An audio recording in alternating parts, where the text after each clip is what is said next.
Shabbos. The reason why there's a surfboard behind me is I'm at the Chabad house of UCSB, the University of California, at Simcha Barbara. And some people call it S-Anta Barbara, but I call it Simcha Barbara. And basically, we're having a good time meeting students and talking to our grandchildren, who, by the way, we have 5 grandchildren here in Simcha Barbara, S-Anta Barbara, 4 of whom are boys, all of whom have been circumcised. It's been my pleasure to be at their circumcisions. And I have to be frank with you. The week's parsha is Emor. Emor means to communicate, that the older generation must communicate to the younger generation. And this is very, very serious. Those people who consistently speak against the Torah also consistently speak against the people of Israel and Israel's right to exist. They are people who have lost their way religiously and therefore lost their way intellectually, ideologically.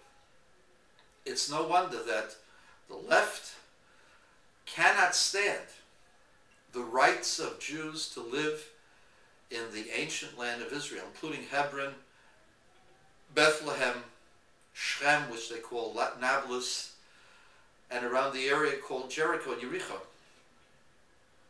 They claim this to be Arab land, but it's not Arab land. The Arabs never lived here until the 19th century, when Jewish people started coming back. There were some Arabs who were there, but most of the people who were there, who came prior to 1948, came there as a result of the new immigration that Jews had, and now there were jobs available for them.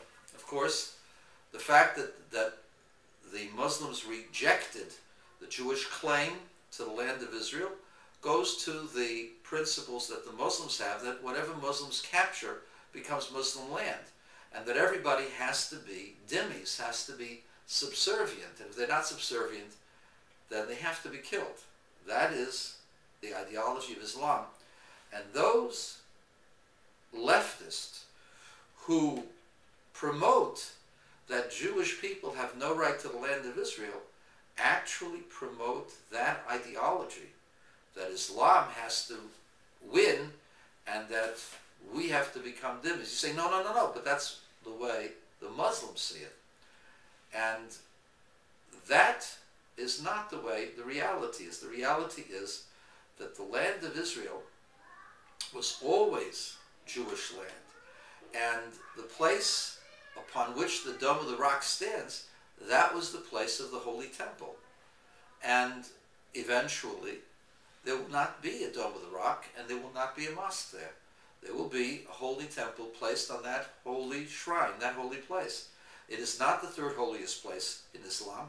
That's a Baba Maisa. That's something that the Muslims made up in order to take away the place that Jews have sanctified for so many years, which is the Holy Temple. It is the Temple Mount, and they call it that. They call it El-Quds. El-Quds means a place of Mikdash, Kud or Kudsha, a place of holiness where the Holy Temple stood.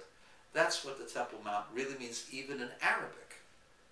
And everything else is just there as a subterfuge to say that the Jewish people should no longer be in their land, because the Christians as well as the Muslims want to see themselves as supplanting the people of Israel. Muhammad got all of his inspiration from the synagogues and the churches. It doesn't make anyone surprised that he would want to be the new guy on the block, that his ideas are the ideas that are supposed to be the final ones, because everybody wants to think of themselves as the ultimate arbiter of what God wants. That said, I want to talk a little bit about the issues that we've been discussing. Straight to the point. I believe that God created this world, and that God created this world with wisdom. Everything in the world indicates that it was made by wisdom. Everything indicates purpose. Everything indicates planning. The human being is a marvelous, marvelous machine that is set up by a marvelous molecule, set of molecules called the DNA, which are the genetic structure of the human being and the genetic structure of all living things. And living things have such incredible specificity, such incredible abilities as to defy the imagination. Everything that we have defies imagination, how it became.